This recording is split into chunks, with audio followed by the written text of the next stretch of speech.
Welcome to Power, People and Planet.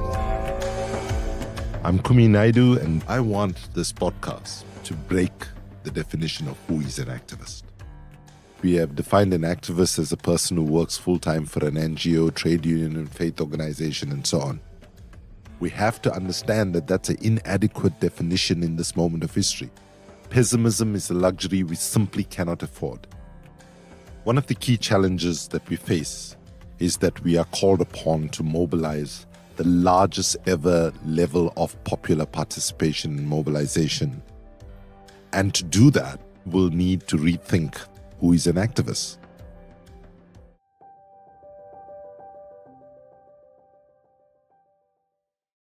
Today, I'm really pleased to have a new friend of mine. I met him in March in Australia when I was there for the Sydney Climate Week and other activities. And he is working for an organization that I think many of us listening to this podcast would like to work for, an organization that has this title.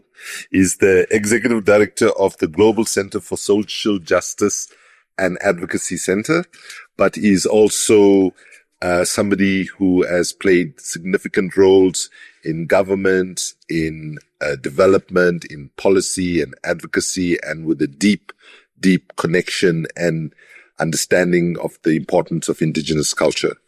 That's a very brief introduction, Alopi. But I didn't say your name yet. Huh? So, our guest is Alopi, and I'm going to get the surname right, Latukefu. And excellent. And we're going to start this podcast in a different way.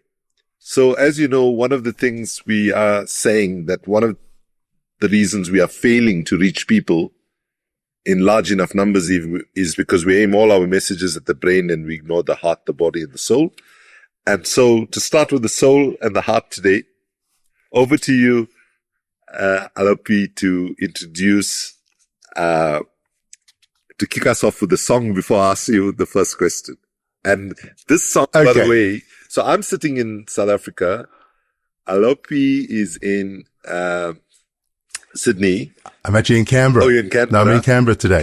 But there's a connection with the song that goes back 30 years to South Africa.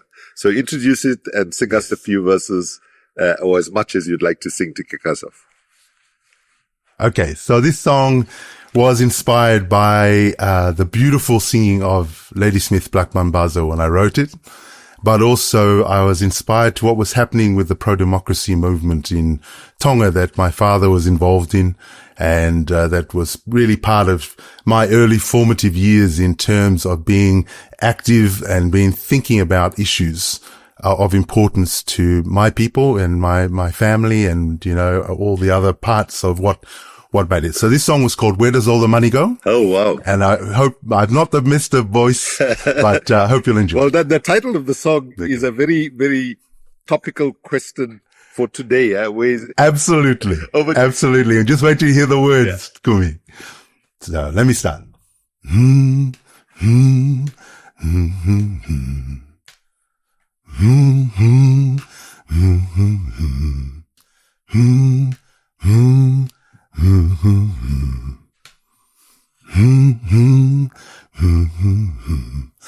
I see puddles in the road, filled in by the pouring rain, starving children in the street. I can feel their empty pain, and we want democracy, but it seems so far away. They will try to stop it all, but the hungry people say, where does all the money go? Where does all the money go? In the coffers of the rich, never to the really poor. Where does all the money go? Where does all the money go? Ask me where the money goes, not what we are fighting for.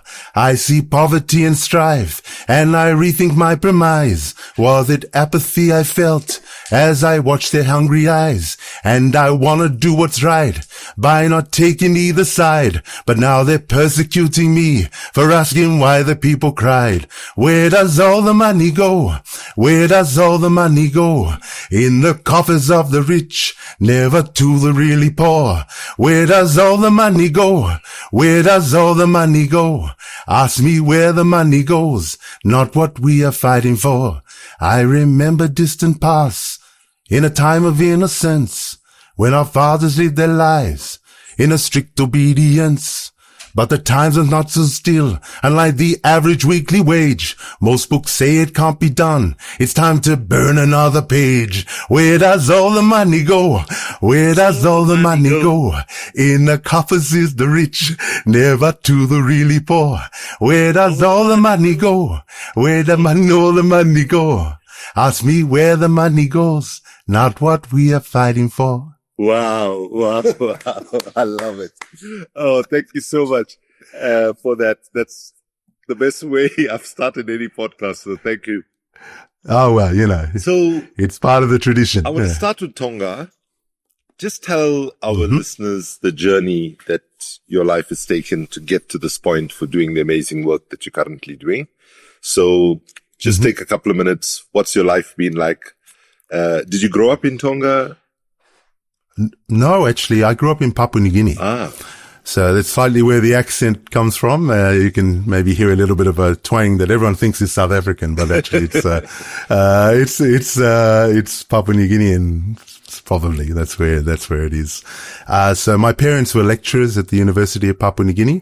My father was a historian. My mother was an anthropologist, and they taught there for 20 years. Wow. Initially as a colony of Australia. And the institution was part of the Australian universities. But then PNG is celebrating its 50th anniversary this year of independence, received independence in 1975, and they stayed on for another 15 years or so actually not quite that long, 13 years to teach. And really were part of the journey for many of the young leaders at that stage who came through. And that really helped to shape my thinking around how important leadership is as a part of the journey to ensuring the voice of the people, the voice of the Pacific, the voice of generations are heard, and taken very seriously in terms of the work that's required to ensure that people are protected, that their livelihoods are maintained, and that they're able to stay in where they've come from. Because there's a lot happening in our region, as you're aware, that is changing as a result of climate change, but we'll talk more about that. I then moved to Australia as a 15-year-old and then went on to university, studied politics, studied literature, studied all the things that were exciting me at that stage, and ended up actually doing a master's in public policy and development administration that looked at the issues facing countries and the world in terms of how to effectively try and achieve better outcomes in development, but also the importance of policy as part of that journey, and ensuring that policy was in line with people's aspirations and with the opportunity that they presented to actually change things for the better and not simply serve the interests of one group or another that have commercial or economic interests. And we've seen this again play out in Australia and the region as we make the journey on that. That work took me down a really interesting path because I had quite an eclectic career. I worked at the National Office for the Information Economy for a little while, and that was inspired by some of the work I did in development at the National Centre for Development Studies earlier. But it really was striking that the real issue for development was often an issue of information, less about bricks and mortar, and that importantly, people's access to information and ability to utilize information was part of the journey to ensuring development outcomes were achieved effectively, but also that there was transparency and opportunity in that space. And it's often where there is a lack of information, yes, that you see real problems emerge.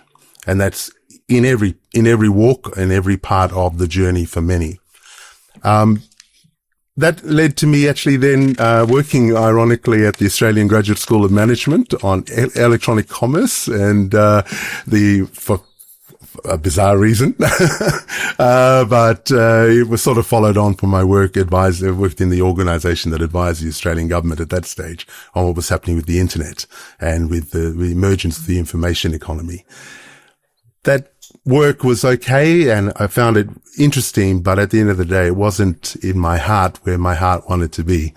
And I was shown a job in the most remote part of Australia, working for an Aboriginal organisation, a set of Aboriginal organisations, to improve telecommunications access in remote areas of Northern Australia to remote communities. And it was a really interesting job. That took me then up to Broome, where I spent 4 years of my life working with indigenous organisations and communities up that way on initially what was called the Outback Digital Network, but then became I was then asked to take on the CEO role of the second largest Aboriginal media organisation at that stage in Australia, called Galari Media. And that was a wonderful experience, and one which I've seen as a highlight in my career, along with the current role. And one where I really got a real understanding of how you can make a difference through information, through media, through culture and the arts to people's lives. And their sense of identity, their sense of representation, their voice being heard at the local level, but also at the national level. And that's something which has always inspired me about how to undertake advocacy through all the mechanisms, through all the tools of the trade that you have available to you, whether it is some of the traditional things or whether it's new ways, including through podcasts and other mechanisms that get to people and for them to hear and understand. I'll cut the story short because I spent the next 20 years nearly working within the Australian government because we started having kids and my wife wanted to move back to Canberra where we'd come from. And that meant taking up a job, firstly with the Australian Agency for International Development and then the Department of Foreign Affairs and Trade. During that time, I also worked as an advisor and chief of staff to the Pacific Island Affairs Minister, the then Honourable Duncan Kerr, for a couple of years when they first established that role. And it was a very interesting role because it was at a time where Australia was trying to get into a better relationship with the Pacific and understand better the Pacific's priorities and issues after a disastrous period where the relationship had gone off the rails because of the Pacific Solution and a range of other things during the Howard period that had put the relationship into a very different space. That then had enough of that time, and my wife said there's a job at the Edmund Rice Centre for Justice and Community Education that has your name all over it. It speaks to everything that's important to you: First Nations rights, self-determination, refugees and people seeking asylum. My mother and my grandparents were refugees to Australia, so an important area for me personally.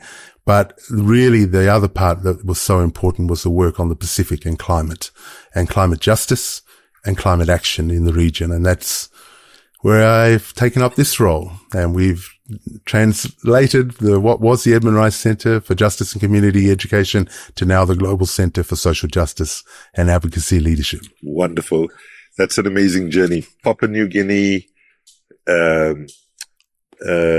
Northern Australia, working in Aboriginal communities and now doing the work that you do. The one thing that you didn't mention, which that you also run a great, in fact, one of the nicest named podcasts that I've seen, which is a juster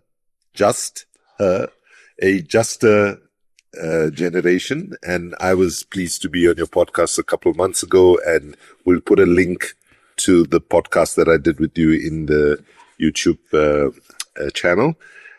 So starting with the last point that you made around the centrality of the climate justice question for the people in the Pacific. And I know that you have been deeply inspired, as I and millions of people around the world who follow this, by the action taken by some students in the Pacific.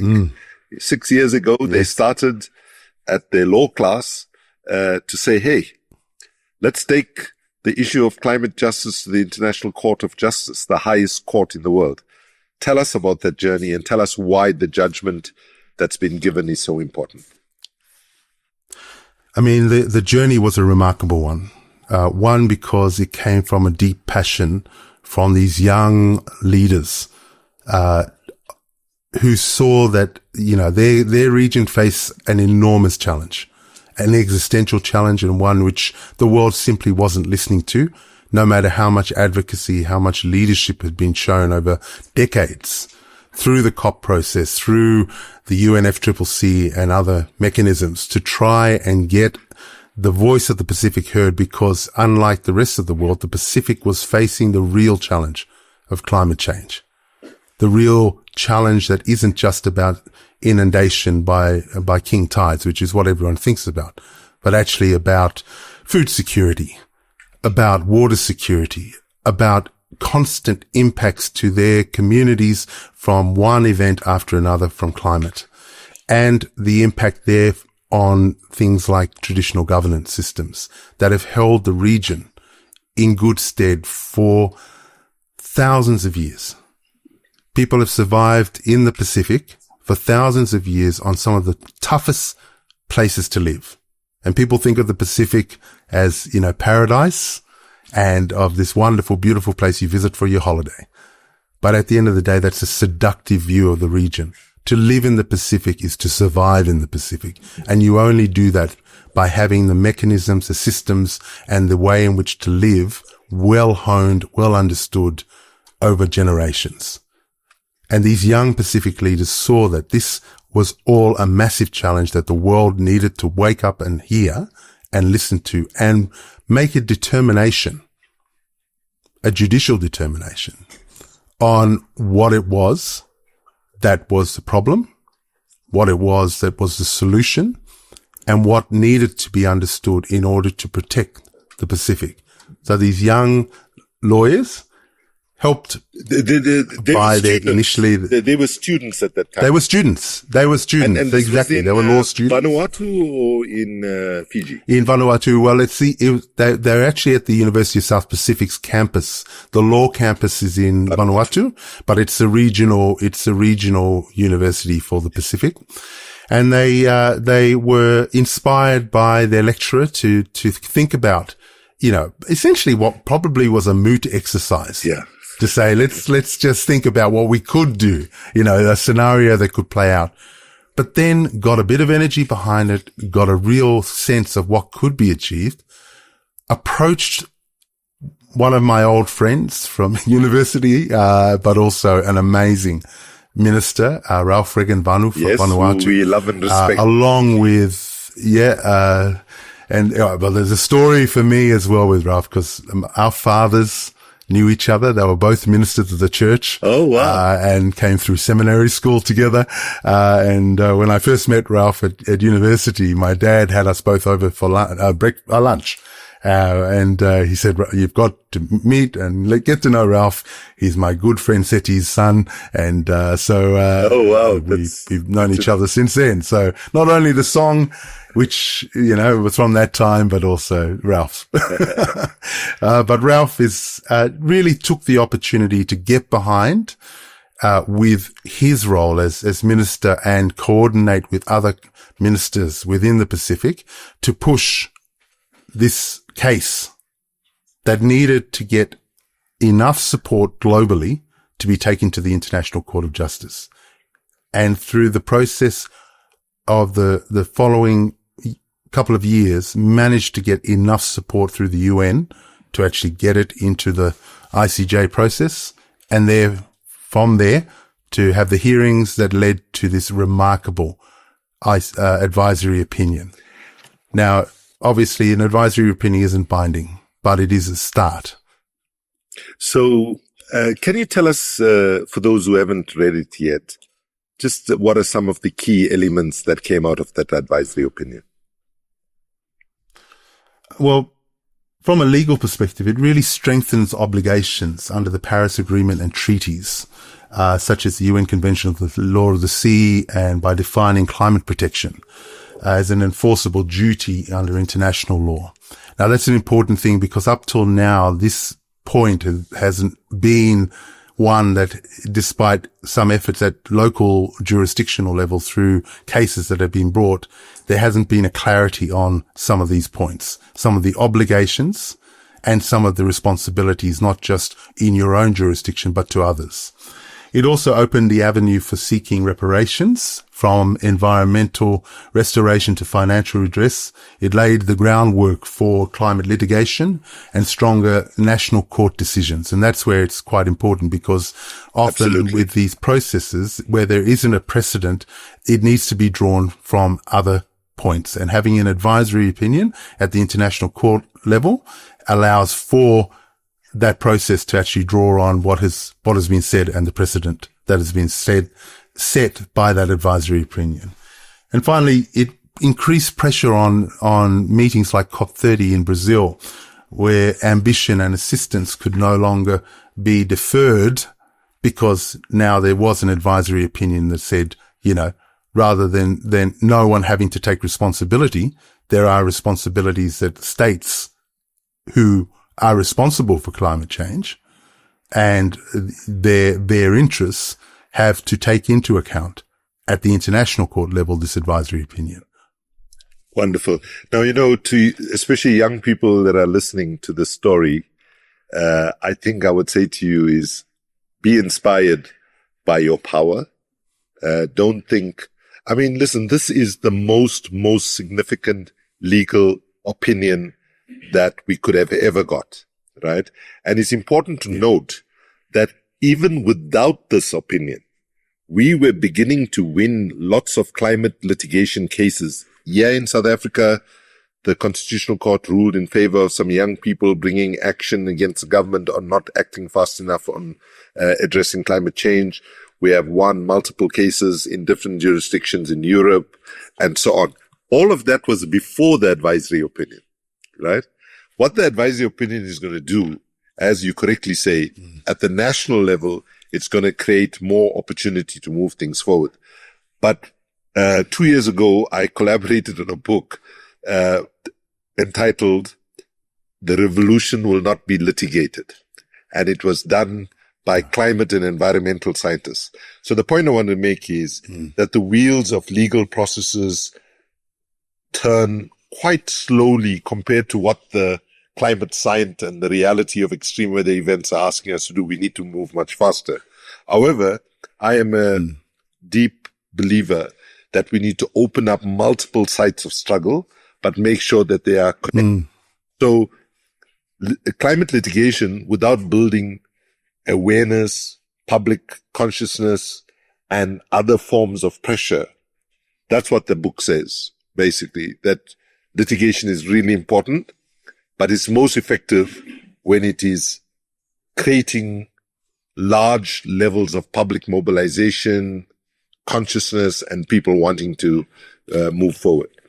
So let's hope that in the coming years, we'll see more and more successful climate cases. And by the way, even in a conservative state like Montana in the United States, the federal court there some years ago, 4 years ago, ruled that in a case brought by young people, that the federal government has failed in the obligations to secure the future of, of future generations. So I think this is really significant. I think the people of the Pacific as a whole should take a bow. Those young students should take a bow. I'm assuming those students came from all over the Pacific. They were not just from Vanuatu. They did. And so, no, that's correct. That was what made it so special, was there was a Pacific-wide response. So for what it's worth, let's dedicate this podcast to those young kids and the lecturer and to Minister Ralph Regino and all the people who made this happen.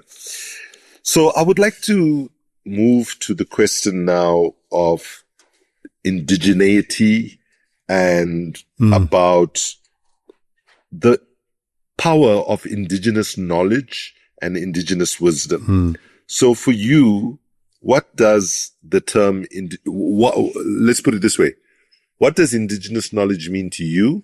And I would put it as a positive statement to say, the world needs indigenous knowledge now more than it ever did, right? And let me introduce this question a little bit this way, right?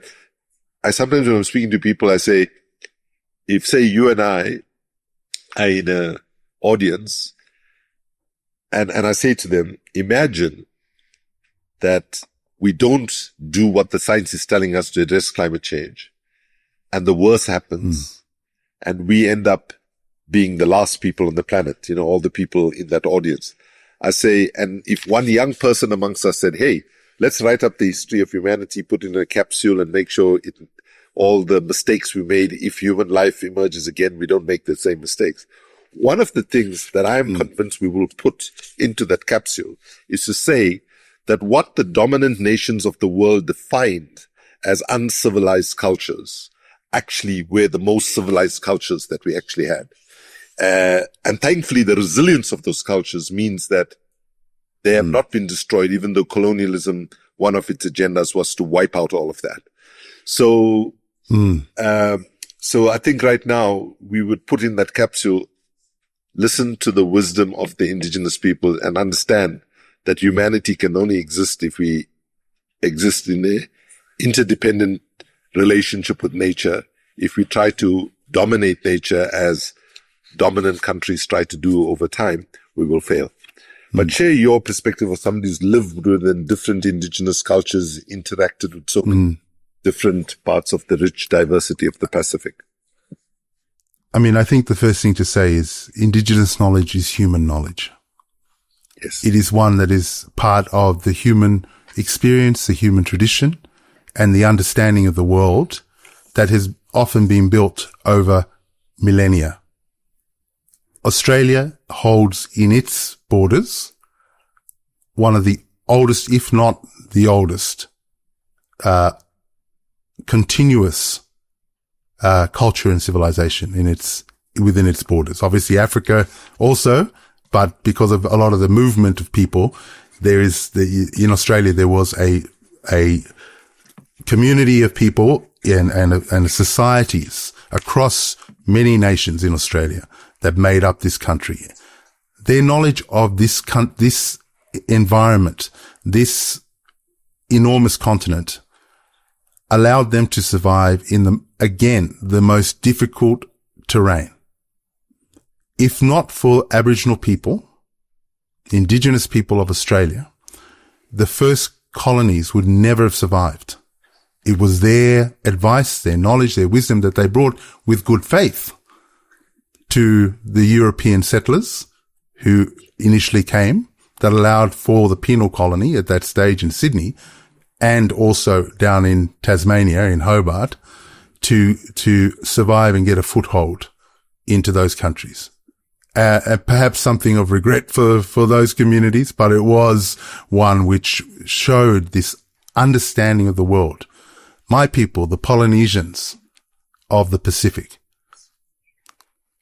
journeyed, navigated, and understood most of the world. When you think of the Pacific and the fact that Austronesian, Polynesian people got as far as Madagascar. Yes. And over to Easter Island, probably the Americas. It's probably clear that there's been contact with the Americas given the fact that sweet potatoes all through the Pacific and has been there before European entry, suggests that, we're a pretty remarkable people that have used observation, all of the elements of what is often seen as scientific knowledge, but in a different way to build traditional knowledge, indigenous knowledge. This knowledge is part of the traditions that have been inherited over generations and passed down from one generation to another through oral tradition. Mm-hmm. And that's where the big sticking point between what was the Western civilized world that it came into the Pacific and the Pacific and other parts of the region that didn't have written traditions, meant that there was an impression by the colonial powers at that stage that these people were uncivilized, they didn't have a written language, and yet the store of knowledge passed down for thousands of years in complexity of navigating the Pacific, being able to go from one place to the next was part of that tradition over thousands of kilometers Yes. of ocean. Now, it took Europeans 1,000+ years to get to the same point. So it gives a sense of actually what the achievement was well before. Yeah, no, I remember. European entry. Maybe I'm going to confuse things here, and if I get anything wrong, just tell me. But I remember visiting a museum in Auckland, New Zealand, Te Papa? 15 years ago. No. And I saw that sailing vessels that came, if my memory serves me correctly, all the way from sort of Hawaii almost, right? And they were able to sail for months and months. This is, we're talking, centuries ago, right? How they dealt with food, how they dealt with water, and how they survived those long journeys, how they were able to read the stars. I left that museum thinking, wow, these people were so knowledgeable, so connected with other ways of reading the world, because obviously they, stars and looking at the cycles of the sun and so on helped them with navigation. So, but also with agriculture, also with water security, also with managing famine at times. So there's traditions in Tonga where people would bury fish, breadfruit, sweet potato, other things for years. They would make this black goo, and all the old people in Tonga, it's like this delicacy, but it tastes terrible. But it is something that was but it keeps you alive during times of famine. Wow. And that is again part of the knowledge base. They still have the practice, but because they don't need to with all of the logistics and networks that are there that provide food, there isn't the incentive to keep those systems going. But they were part of the traditional knowledge base and shared across much of the region. On your point, there's a show at the moment called Chief of War, on, I think Apple TV, and it's a celebration of Hawaiian history. And Jason Momoa, is behind it, and he's Hawaiian himself. But what's so fascinating about the show is it's all done in Maori. The language spoken by Hawaiians, the language spoken by those from Aotearoa, the language spoken by those from Cook Islands, from Tahiti, well over to Rapa Nui, because they were a later migration of the Polynesians. So the Maori inhabited all those islands throughout the east and also north and down to the south. And if you think about the extent of those voyages, amazing. Tongan people came a few thousand years earlier, but they were still of the same peoples. What can, in the light of what you've said, what can indigenous knowledge offer us in the current moment to get out of the impasse that we are in, where our politicians agree with our analysis, agree with the science in formal meetings and so on, and then completely ignore it in practice? What can we draw from indigenous culture and knowledge to help us shift the tide? I think the main thing is really about worldview and seeing the world through the lens of peoples who need to survive in regions.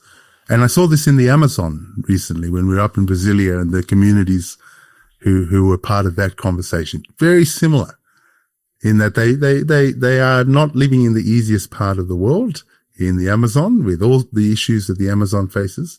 They are attuned to the very, very small changes that are happening in their communities as a result of climate change in a far more sensitive way, as is the Pacific, because you know your land, you know your agriculture, you know your ways of surviving, you know the rivers and the oceans in a way that is different. But it's also about how you interact with each other, where your survival is about your relationships to each other, to the land, and to the environment that you live in. And unfortunately, the system of the capitalist system that has been the dominant system and adopted globally is one of extraction and one of transaction. Absolutely. And those two are not compatible with long-term survival, unfortunately. And we're seeing that with climate change. Absolutely. And I would say that we have the crisis of climate change, not just as a miracle or as a tragedy, but the reason we have a climate crisis is the failure of our economic system. The very idea that we can dominate nature, extract endlessly, not give nature a chance to replenish, and so on. So I want to shift us to where you and I met during Sydney Climate Week in March, where we were talking about the fossil fuel treaty, non-proliferation treaty initiative. And yeah, again, the Pacific takes the lead, right? Of the 19 countries that have fully endorsed the need for us to start negotiations next year on a treaty that addresses 86% of the cause of climate change, which is our dependency and addiction to fossil fuels. So can I just get your sense of how are you seeing the possibility around the fossil fuel treaty? And again, how does it feel as a person with a Pacific-wide identity? You feel that, hey, look, these are tiny, small countries who are, many people in some, in the dominant nations of the world, in the global north, that don't even know of the countries that exist in the Pacific. But these small population size in what is seen as remote places, not remote for the people who live there, of course. So how do you see this idea of the Pacific?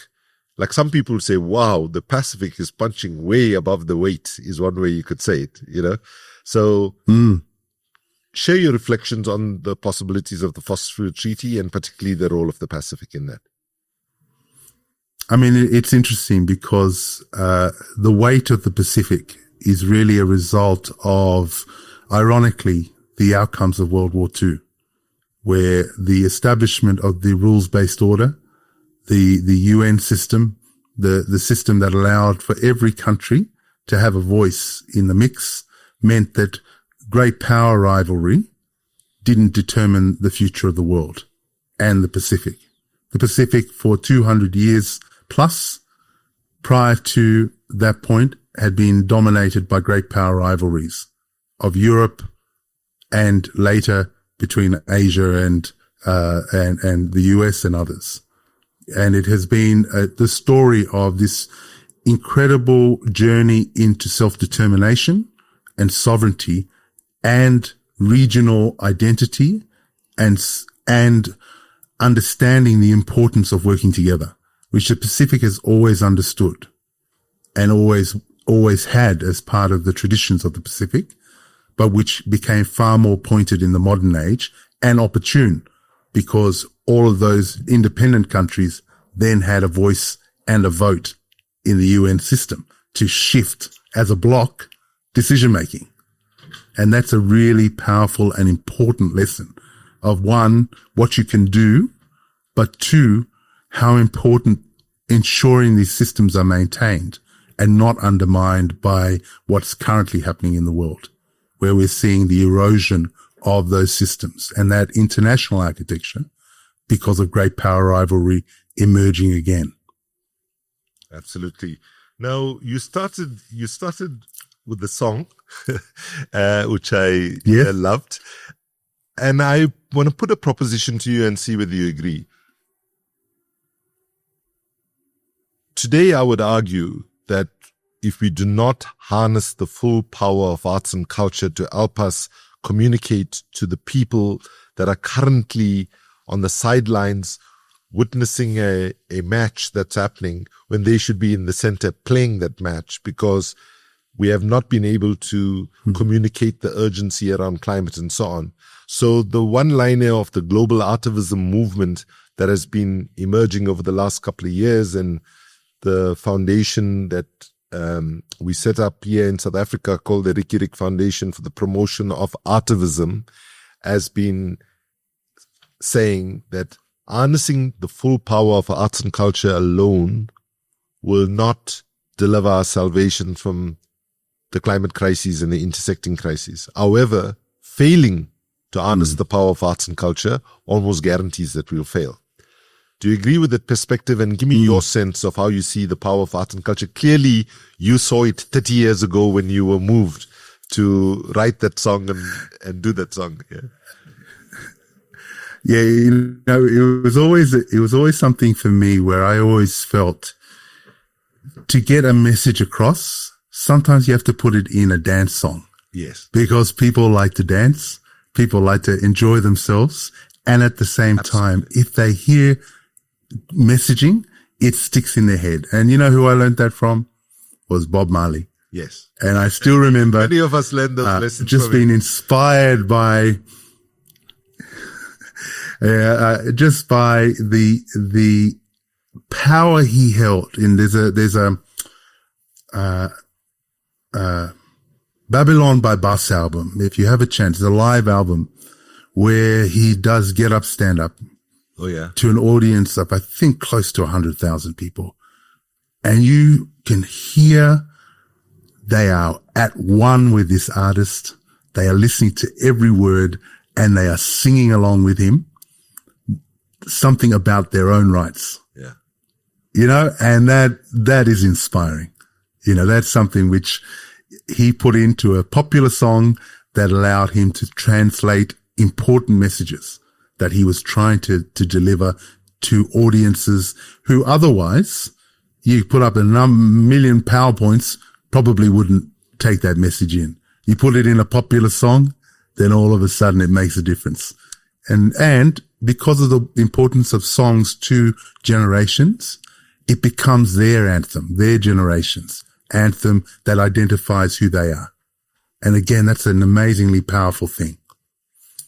Well, the global artivism movement was inaugurated in South Africa with 89 countries, 750 people physically there, 1,500 people in September of 2024. And in Salvador, Bahia, Brazil, just before the COP starts, we will have the second global convening. And, we had 80 slots for workshops.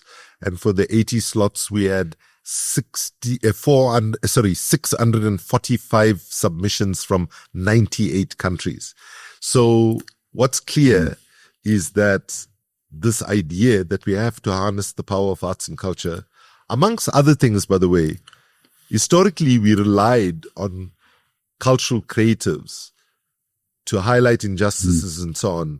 However, there's one unique role, and that is artists help us imagine worlds yet to be born, right?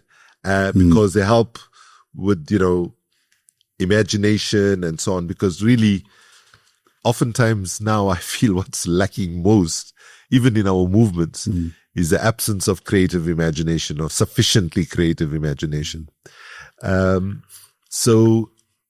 We share these perspectives. I just wanted to say to any of the folks listening in, if you'd like to be part of the global artivism movement, then certainly globalartivism.org, and you can join and be a member. And even if you can't be in Bahia, there will be a hybrid possibility for people to participate. And by the way, just as a bit of a gossip, maybe, if the decision is finally made that the next COP is going to Australia, to the Pacific, then the idea is that the third convening of the global artivism movement will be in Fiji.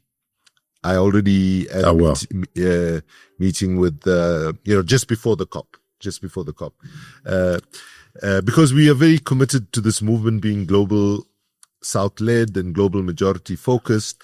However, I had an interesting conversation with somebody the other day who would say, well, actually, you could do it in Australia, but do it on Aboriginal lands and do it in partnership with the Aboriginal community, because in a way, the definition gets very confusing. By the way, I wanted to say earlier that I'm sure you've been to the... Should I say, Kumi, just before you go any further, it's all Aboriginal land.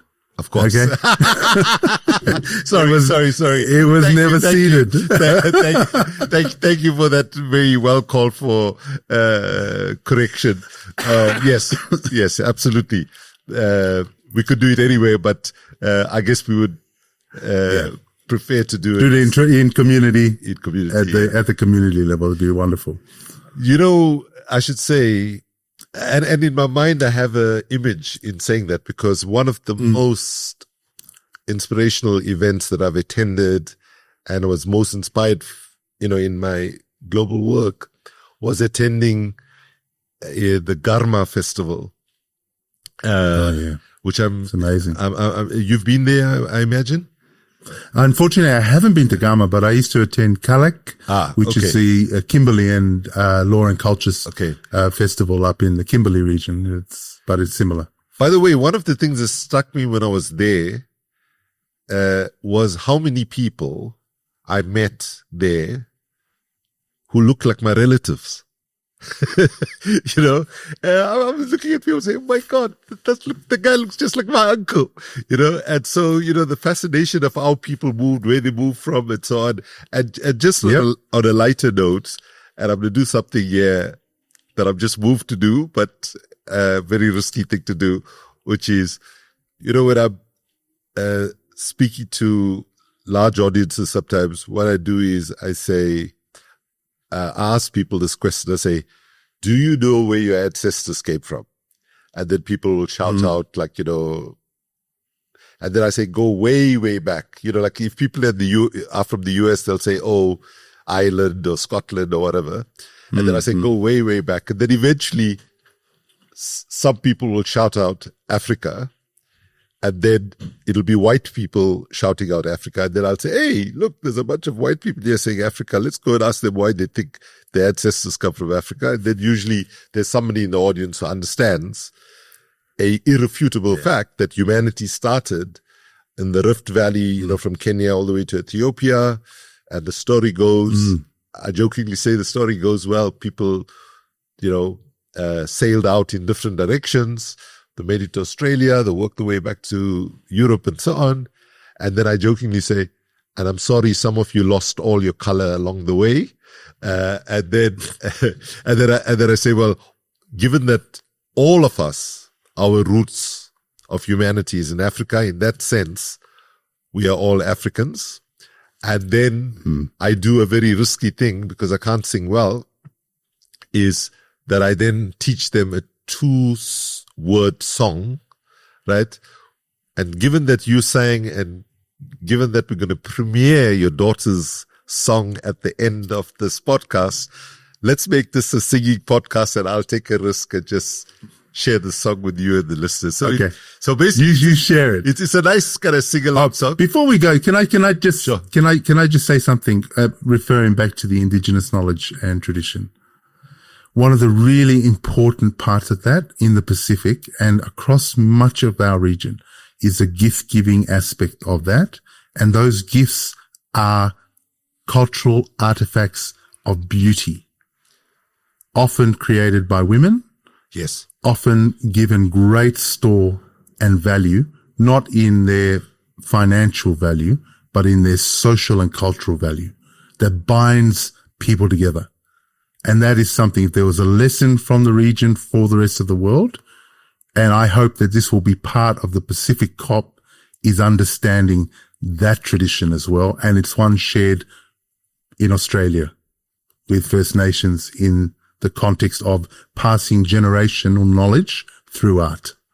Wonderful. And I love this. Everybody listening in, if there's one sentence you'll remember from this conversation, is all Australian land is Aboriginal land. And I'm so glad you called me out on it for misphrasing that. So anyway, so the song, the 2 words are Pambili Africa, which means forward with Africa. And so then I say to the people, given that all of you are Africans, all your roots start there. So when we say forward with Africa, it's forward with the world, not just with the African continent.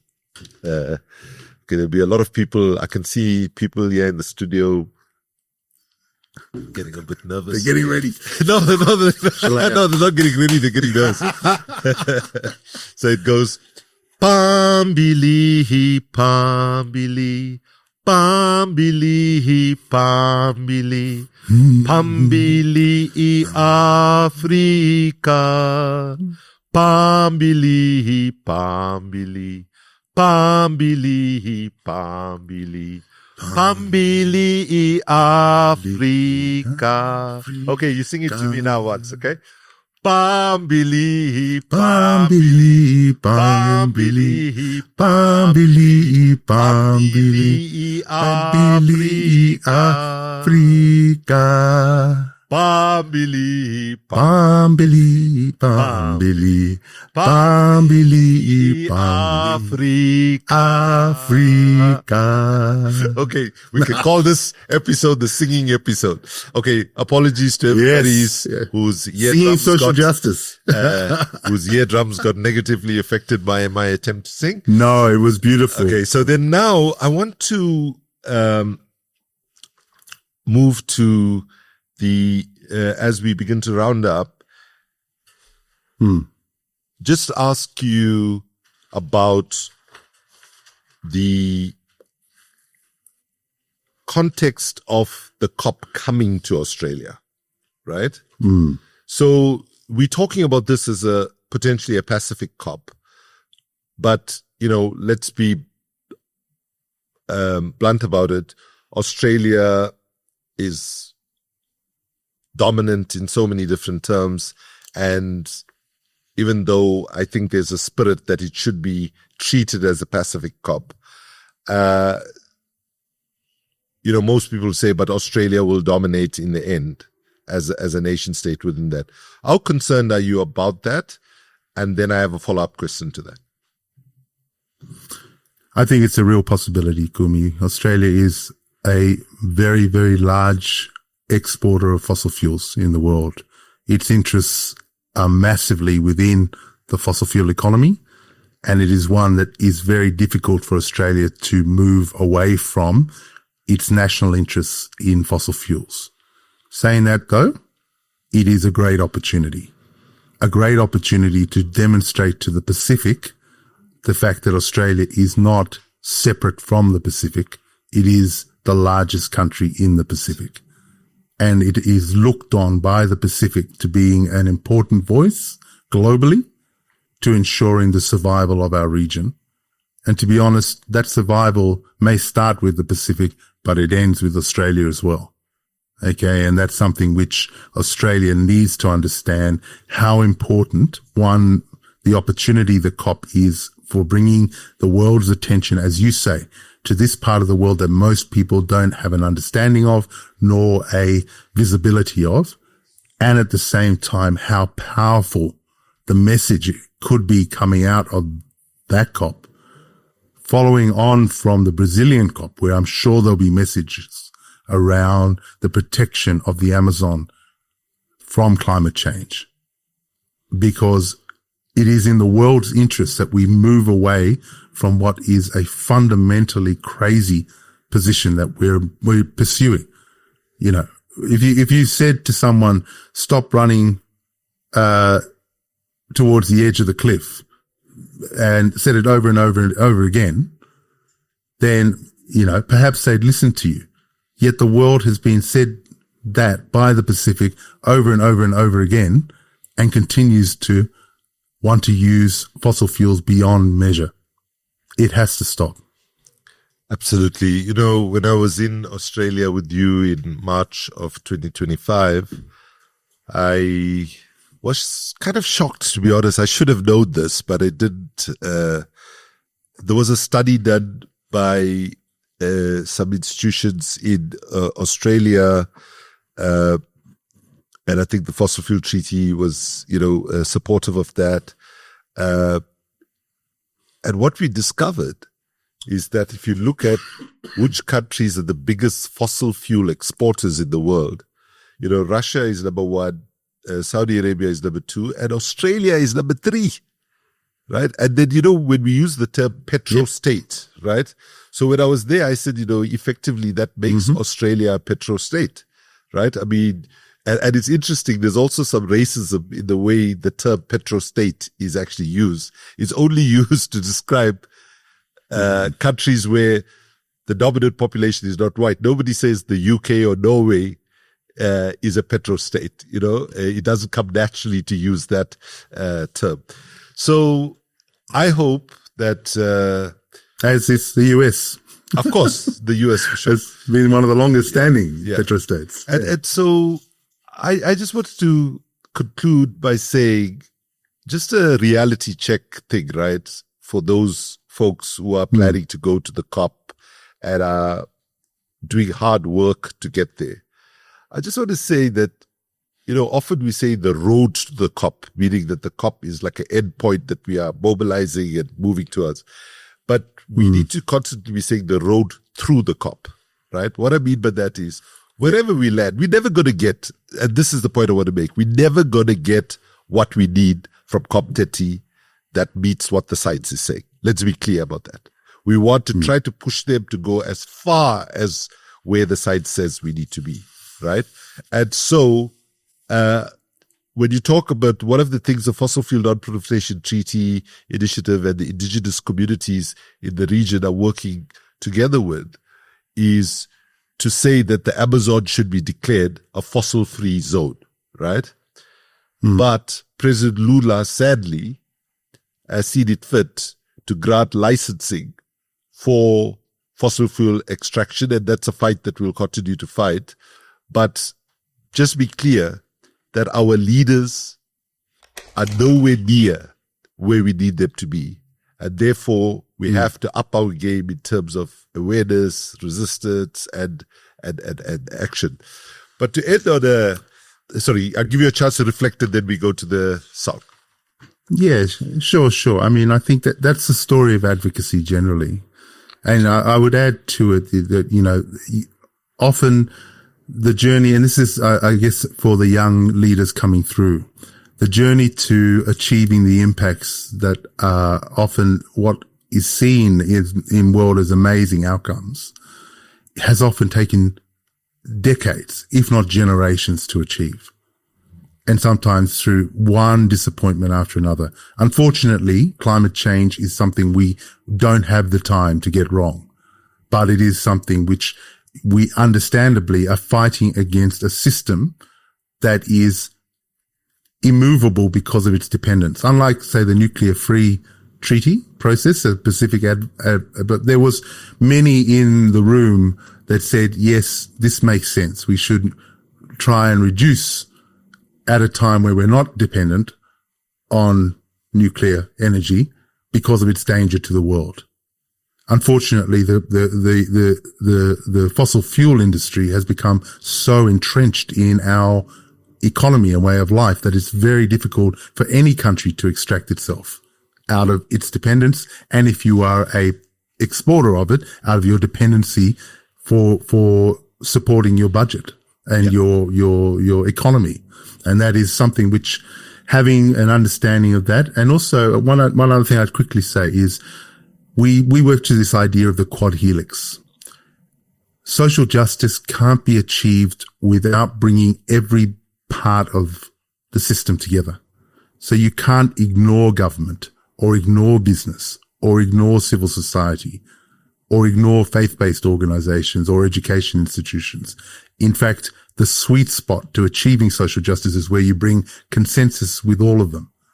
And I think that's something which sometimes we get caught up in, as you say, the bubble, and pursue a particular position and ignore those areas that we do have to have conversations with, because it's in everyone's interest. Absolutely. And that's so well said. Just to be clear, for people who are new to some of this material, is that none of us in the climate justice movement suggest that we can switch off the flow of fossil fuels tomorrow, right? We often are dismissed as being unrealistic and so on. What we are saying is, given what we now know, the first thing we need is for nations to say given that this is the poison that's killing our children's futures, that we will not invest new, fresh money in new fossil fuel projects. So that's the first thing that the treaty is trying to achieve. The second is then to say, okay, let's then plan now the fastest possible phase out from fossil fuels, depending on different countries' circumstances. So, for example, a country like Iceland that uses geothermal and only has a small amount of fossil fuel use for aviation and shipping, they could have a much more aggressive plan to phase out in a shorter time. But the good news is, of the almost 20 nations that are now on board pushing for the fossil fuel treaty, 3 of them are fossil fuel exporters, and their revenue is dependent. The economies are dependent on fossil fuels. Colombia in Latin America, Timor-Leste in your part of the world, and recently Pakistan, right? So these countries say, of course, our economy is dependent on fossil fuels, but if that's what's killing us and killing our possibilities to survive, we have to transition. There's no choice. And so thankfully, there are some visionary countries that say, and of course, how long it will take a country like Colombia to phase out might be longer than a whole bunch of other countries in the Pacific, for example, because there's no dependency on fossil fuel exports. So I imagine there'll probably be clusters of countries, that will have different timelines, but we have to have a plan to phase out and phase out fast because we have dragged our foot for so long. But to end on a more happier note, your daughter, who you should introduce to us a little bit about her in a minute, and she has a world premiere of a song. I mean, she has a song that's going to be released, and we are jokingly saying that today we're concluding this podcast with the world premiere of Alopi's daughter's song. Over to you to introduce it. Sure. So my daughter is a singer-songwriter here in Australia, in Sydney. She wrote what I think is a great tune. It's more of a pop song, but its title is very apt. The title is Don't Mess It All Up. And I can tell you it's a good song to go out on because, we should be thinking about the world and making sure that we don't mess it all up. So don't mess it all up. Meena Siali.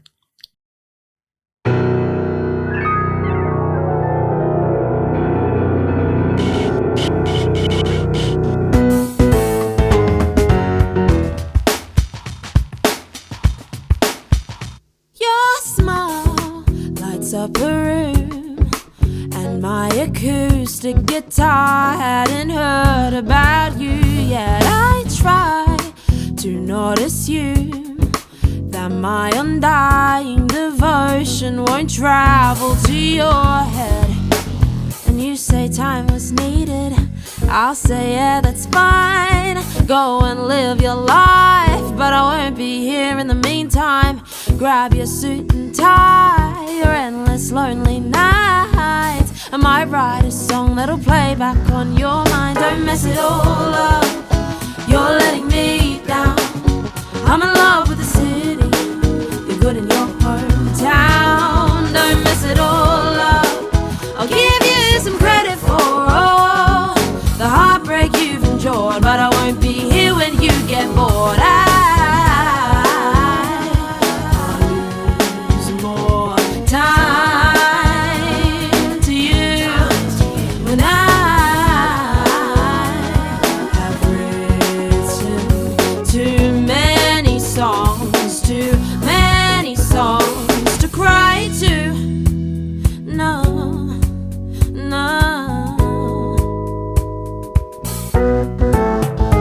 You sold me tales of your past, said you need a break from some brown eyes to mend your broken heart. I believed every word you said, and that you're healing and trying, and how much that I meant. Then it's late at night, and I receive a pic of your boxes, love to vandalize. Over all the shit that you said, you have to realize, just cause my number's in your top pocket, you can't break a tie. without getting your hair wet. Don't mess it all up, you're letting me down. I'm in love with the city, you're good in your hometown. Don't mess it all up, I'll give you some credit for all the heartbreak you've endured, but I won't be here when you get bored. I can't lose more time to you when I have written too many songs to cry to. No, no.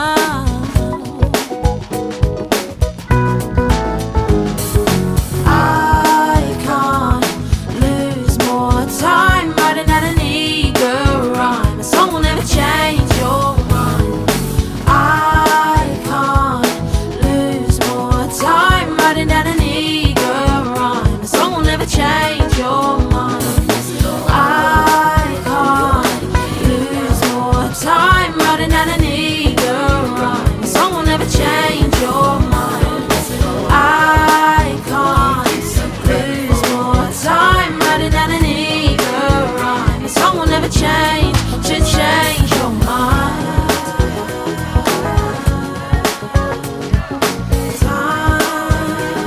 Time to you. I can't lose more time. I can't lose more time to try and change your mind. To try and change your mind. Ooh. Time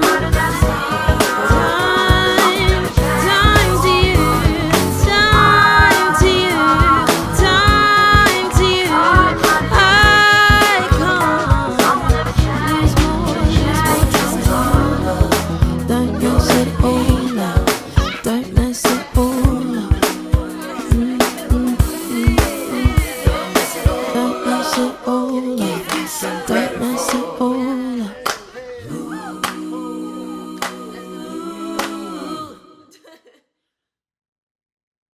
Thank you so much for sharing this beautiful offering to us. I hope it is pop songs or popular songs that reach large audiences. So let's hope this message travels well.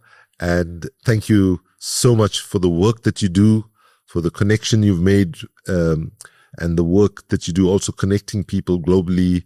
And it's been a real pleasure spending this time with you. And I look forward to whether the COP comes to Australia or doesn't come to Australia next year. I hope to continue to engage with you, and thank you for all that you do. Final word to you before I close up. Kumi, can I also thank you for your work and for all the people that support the effort to achieve what is one of the most important areas of work, I think, for the world. And I said that this in a post actually recently. I thought about it and I thought, we talk a lot about climate leadership, but actually climate leadership is leadership. Good leadership that looks after people, good leadership that looks after the planet, and good leadership that thinks about future generations. So all those emerging climate leaders, you will be the leaders of the future. Take the responsibility now to think about what you have to do to make it happen. Those are perfect words to end on. Thank you so very, very much, Alopi, and good luck with all that you're working on. Thank you, everybody, for joining Power People and Planet. You know all the things you need to do: subscribe, like, share, all of those words. And in YouTube, please share your perspectives in the comment section so that we can spark a conversation. Whether this has resonated with you, whether you have disagreements with the perspectives being offered, whether you have additional things to add. Thank you. Be safe, be well, and wherever you are in the world, remember that in this moment of history, pessimism is a luxury we simply cannot afford. So be positive. Let's go forward and see you on the next episode of Power, People and Planet. Thank you. Are we good?